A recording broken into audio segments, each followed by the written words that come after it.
make them understand my words. I tried so hard to learn to understand them, but they will learn the language that they spoke. So let's see. Whoops, how do I get out of here? Good for you, Harold. Fabulous. Yes, okay, now I'm somehow stuck. Hold on. So yes, so that was how many hours worth of work across the Atlantic, Annika? Many. It's time to begin. Yes, so was it is, funny. so It was that's good. the sort of thing I have a dozen things I could share from you, all of which are really astounding. The rabbi took a look at our rough draft and she said, oh my God, oh my God, oh my God, I can't believe it. This is so moving. This is so fabulous. So with that, Cantor Nimi, can I, Ki ata yair neri, is that what I'm looking at? Yes, I'm the pinch hitter this morning. Adria unfortunately could not make it to class today, so I found this piece yesterday that I wanted to share with you all. That's actually based on one of the verses, or it incorporates one of the verses that we studied yesterday, verse 29. Ki ata ta'ir neri Adonai Elohai yagia choshki. And so the guy who wrote this song, he plays around with the text a lot. He splits the verse in half. He translates some parts into, or I'm not sure if it's translation or interpretation or somewhere in between, but he incorporates some Yiddish text, and he brings in a quote from Rabbi Abraham Yitzchak Kook, which I think is a gorgeous quote too, that when the soul shines, even the darkest of skies produces or na'im, a pleasant light. So I'll share I'm going to cut it down significantly because he repeats a lot of sections. But I'll put the full video, the link with the full video on the Facebook page later on today. I'm also not doing it in his key. Oh, I should turn on my original sound. My apologies. Here, there we go. Much better. And actually, I realize I have my incorrect microphone plugged in. This will be much better. There we go. Ki ata ta'ir neri, ki ata ta'ir neri, ki ata ta'ir neri, ki ata ta'ir neri. Nordi vesatzin mein lechtele, Nordi vesatzin mein lechtele, Nordi vesatzin mein lechtele, Nordi, Nordi, Nordi. Kishehan shama meira, Kishehan shama meira, Gam shamayim ote arafel, Mefikim onaim. Kishehan shama meira, Kishehan shama meira, Gam shamayim ote arafel, Mefikim onaim. Hashem Elohai yagia choshki, Shelach orcha va'amitecha, Heima yanchuni. Hashem Elokai, ich bet, ich wart, ich seh, Shelach orcha va'amitecha, Heima yanchuni. Kishehan shama meira, Kishehan shama meira, Gam shamayim ote arafel, Afikim Onaim Ki ata ta'ir neri Ki ata ta'ir neri Ki ata ta'ir neri Ki ata ta'ir neri.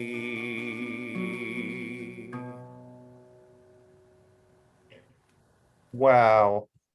And if I haven't said it enough, let me say it again, that Cantor Nemi is a working cantor with a whole congregation to take care of. He is also in Wisconsin one time zone earlier than us. He puts together on his own these beautiful text sheets that always have the Hebrew or Yiddish and the English and the translation. And he does this in his own time as a volunteer for a congregation that I would hope that you are still in some way a member of CBST, certainly a member of our community, but this is not his day job. So let us all say a huge thank you to Cantor Nemi for what he does for us. Thank you. My pleasure. Thank you. I will now turn this over to Ira Rosenblum. Tell us about how you spent your weekend. Good morning, everybody. It's great to see you. I don't have a lot to really tell you about this, but I'll put it in a little bit of context. Kenneth and I, and also Donna Gray, as it happens, are part of a 90-day meditation program called Commit to Sit through the New York Zen Center. And as part of this program, every Sunday night, we get treated to a talk, a meditation, a talk, and a Q&A period with a prominent Zen teacher from all around the country and around the world, actually. So last Sunday, the talk was given by Norman Fisher, and I was really, really excited to hear him for many reasons. I think some of you heard me talk when we were studying Psalm 16, that his version of Psalm 16 became very personal and close to me. At this talk on Sunday night, which was a great talk, I was lucky to be able to ask a question, and I made sure to tell him about our Psalms class and that we're using his text as one of the texts that we study. So you'll hear the question. You won't hear my voice. I texted it to the administrator and he read it. All right, if everyone can make sure that they are muted, and I'm going to make sure again that I'm sharing this the right way with sound, etc. I was not, I am now. And we go to the point where our own Ira asks the question of Norman Fisher. Ira R says, thank you so much for your inspiring talk.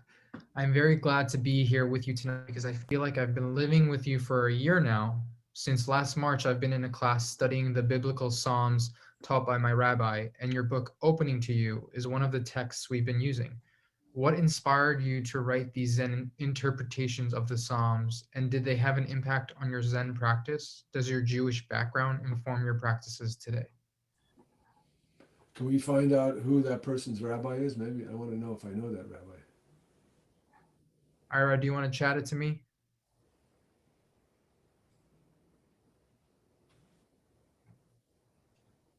Sharon Kleinbaum.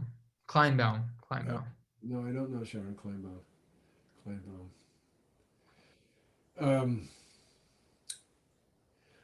Well, that book, Opening to You, has a lengthy introduction where I explain how it is I came to do that project. And like a lot of things that I do, a lot of writing, I'm just noodling along, doodling and fooling around in my spare time. And then something happens. So that's how that happened. It's a long story. To make a long story short, I was in a Catholic monastery And I was practicing with the monastics chanting the Psalms, and I was outraged by how weird and violent the Psalms sometimes are. So that made me take notice of the Psalms. And then when I was traveling around, my son had bought a book about this big from Israel. He was in Israel, and it had the Psalms. It was a little book of Psalms, all 150 Psalms, and it was like Hebrew and English on facing pages. And since it was such a small book, I could stick it in my pocket and go on airplanes and travel all over with this little book. And I began fooling around and doodling, making my own versions, looking at the Hebrew and the English. And I was having a good time with this, and I kind of got into it. I did more and more and more of them. And I forget how it happened, but I had a friend who was a literary agent, and he said, "Oh, these are great. We should, somebody in New York would want to publish these." I said, "You're kidding me." And I said, anyway, this is an outrageous thing to do because, first of all, I'm a Zen person. What business do I have doing this? Second of all, I don't know Hebrew or Greek or anything, so what am I? He said, no, this would be good. So he managed to make this happen. And actually, it's one of my favorite books. I have a lot of books, and I like that one a lot because it has put me in touch with lots and lots of Jewish and Christian people. I mean, I never thought that people who knew the Psalms would want to read my versions. I was writing them for people like me who didn't really know the Psalms. But I found out that over the years, because it's an old book, it's 2002 it came out, I've heard from so many people living in Christian monasteries and rabbis and other people who are professionals with the Psalms who like my versions. I've even heard from Hebraists who say, "My God, how did you come up with that brilliant translation from the Hebrew root, which I didn't even know?" So it's been very fun to have that come out, and I often read them and quote from them. And a lot of people say, somebody told me the other day, like a professor of Jewish studies, he said, "I have that book on my night table, and I read your Psalms every day." So, whoa.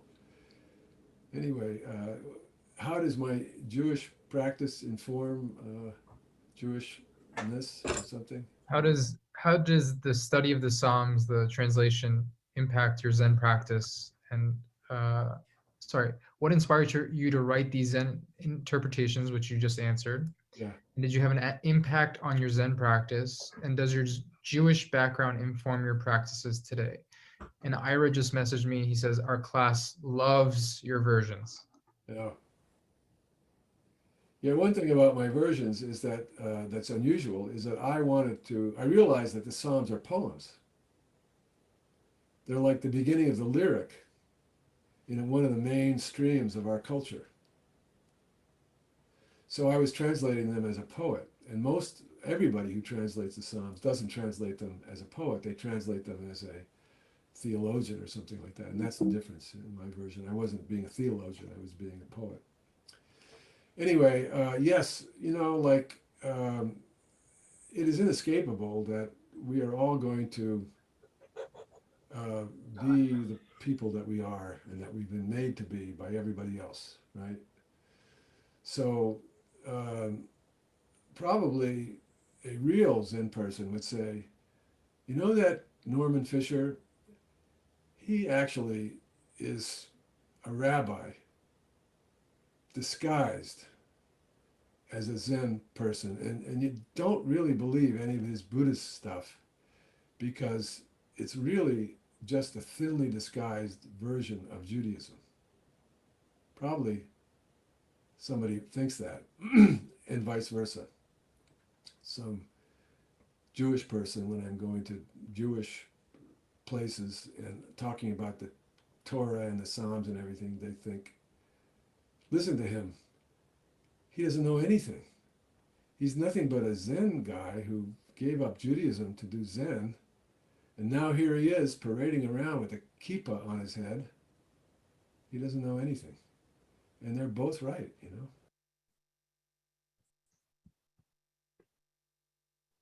right, well, Ira, thank you. Any other comments you would like to make before we, Ira? Oh, no, not really, but the idea came up on the Facebook page, how great it would be to have him somehow either come to our celebration or meet the class at some point. So I'm just putting that idea out into the universe. So we'll let you work on that, Ira.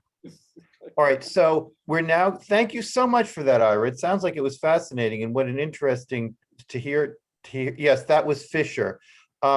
So from Fisher to Levy, we're now going to go into 25 minutes of Chevruta.